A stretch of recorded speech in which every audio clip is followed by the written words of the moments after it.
Pemirsa, dialog kembali kami lanjutkan dan telah bergabung bersama kami Komisioner KPU Bapak Ferry Kurnia Rizkyansa dari kantor KPU. Selamat malam Pak Ferry. Selamat malam, Mbak. Ya, Pak Ferry mungkin tadi sudah menyimak perbincangan dengan Ketua Komisi 2 DPR bahwa ternyata revisi Undang-Undang Pilkada menurut versi DPR ini bukan semata-mata karena untuk mengakomodir dua parpol yang sedang berselisih, tapi ada juga faktor-faktor lainnya. Tanggapan dari KPU seperti apa? Iya, pada prinsipnya kalau kami adalah bahwa proses revisi atau perubahan undang-undang atau proses pembuatan undang-undang itu menjadi hak dari DPR, itu menjadi kewenangan dari DPR dan pemerintah. Jadi kami tentunya akan menunggu hal-hal seperti itu. Kalau toh memang itu terkait dengan aktivitas yang memang dilakukan dalam pilkada, tentunya kita akan sesuaikan. Tapi tentunya juga kita harus pahami bahwa aktivitas yang memang ada dinormakan di dalam undang-undang secara teknis kita sudah turunkan secara lebih tegas dan jelas di dalam peraturan KPU. Jadi ini yang juga kita upayakan supaya ini dijalankan lebih lagi oleh teman-teman di KPU provinsi dan kabupaten kota yang ada, seperti itu. Oke, tapi dengan kemudian batas pendaftaran di Juli 2015 saat ini kemudian masih ada permasalahan mengenai revisi Undang-Undang Pilkada. Menurut Anda apakah ini kemudian akan mengganggu tahapan dari Pilkada itu sendiri? Yakin bahwa tahapan ini sudah berjalan. Jadi proses tahapan ini kita sudah tetapkan dan sudah berjalan. Teman-teman di daerah sudah membentuk PPK dan PPS. Proses ini kan terus bergulir. Makanya proses tahapan ini memang tidak bisa disamakan dengan aktivitas-aktivitas yang lain. Termasuk padahal proses pendaftaran pasangan calon yang nanti akan kita laksanakan pada tanggal 26 sampai 28 Juli 2015. Nah ini tentunya juga harus sekuen waktu ini atau timetable yang memang sudah sangat jelas tegas ini dalam peraturan KPU, tentunya mudah-mudahan tidak terganggu dengan aktivitas lain. Termasuk dalam hal ini adalah soal revisi terbatas Undang-Undang Pilkada. Jadi harapan kita seperti itu konteksnya. Oke, Pak Rambe, ini kemudian banyak yang mengkhawatirkan bahwa apakah kemudian permasalahan di Undang-Undang Pilkada ini mengenai revisi, mengenai apakah kemudian bagaimana cara menyelesaikan parpol yang kemudian sedang bersengketa, apakah kemudian ini akan mengganggu tahapan ataupun pelaksanaan Pilkada? Karena ini kemudian menjadi kekhawatiran utama dari publik seperti itu, Pak Rambe. Ya, Komisioner KPU Ferry betul sekali itu. Jadi kita pun mau revisi. Kita sudah punya tekad kok. Di undang-undang itu kan kita bentuk. Tahapan juga sudah kita setujui. Tidak akan mengganggu tahapan yang ada sekarang. Jadi kita malah memperkuat agar pilkada serentak 2015 ini 9 Desember itu adalah sukses dan demokratis dilaksanakan, efisien dan efektif. Malah kita untuk membantu itu biar jangan terjadi apa-apa gitu loh. Biar semua sukses, pembiayaannya sukses, partai politik semua ikut berpartisipasi secara baik, secara betul. Itu kita memikirkan itu juga termasuk untuk penyelenggaraannya. Sekarang coba uangnya ini sudah siap apa belum? Kan ini yang harus kita perkuat di dalam undang-undang termasuk penyelenggaraan pilkadanya itu pada saat kampanye begitu loh.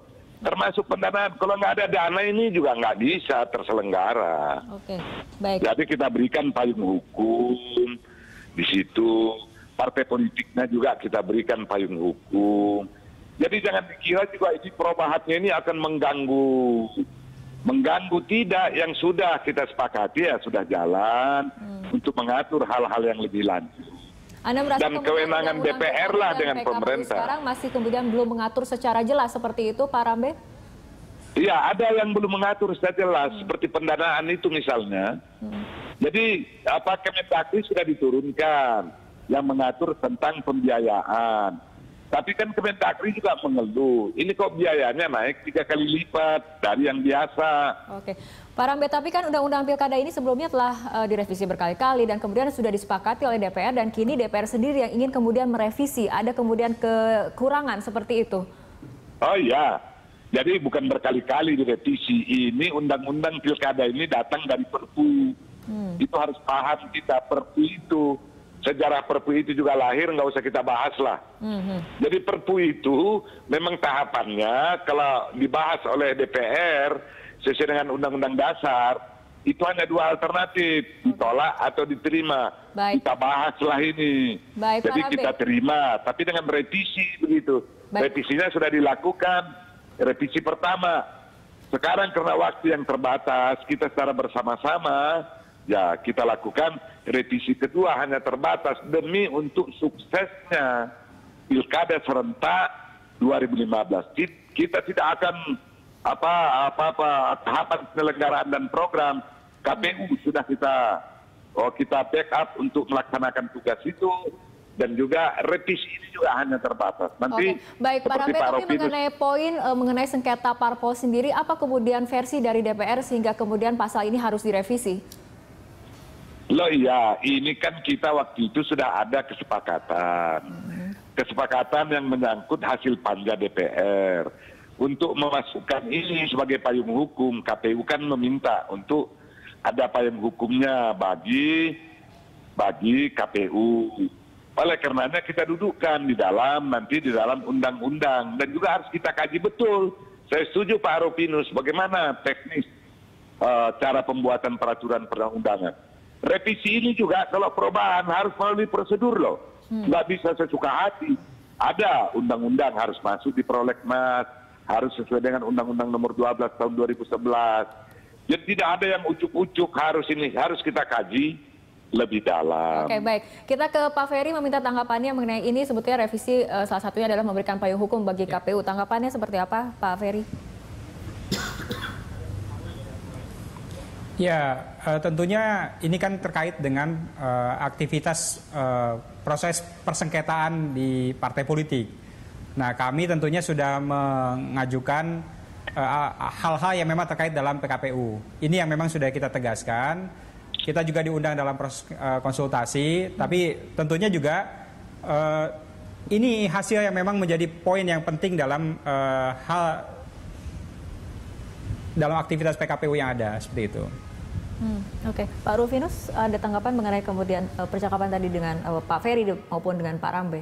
Jadi sebenarnya kalau KPU ini kan hanya derivasi dari suatu turunan dari undang-undang yang harus mereka buat.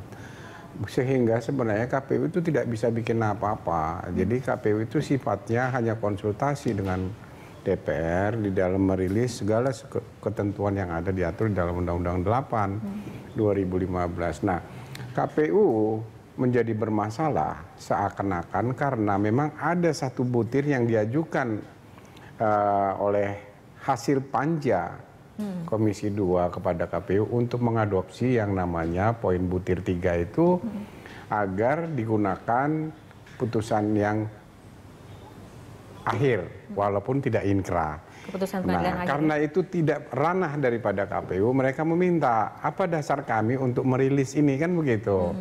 Nah, saya katakan waktu itu saya menandatangani kesepakatan itu dengan catatan KPU tidak boleh membuat norma baru. Jadi kalau KPU membuat norma baru itu adalah tidak mungkin. Jadi harus diatur di dalam undang-undang. Sehingga tadi Pak Rambe mengatakan kita akan membuat payungnya.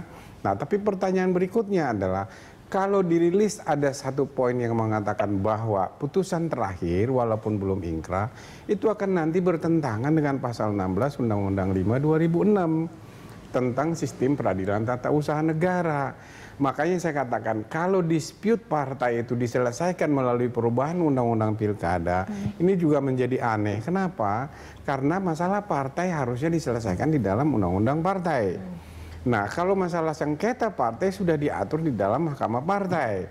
Putusan itu mengikat dan final gitu loh. Jadi saya tidak mengerti kalau poin 3 ini menjadi salah satu cara.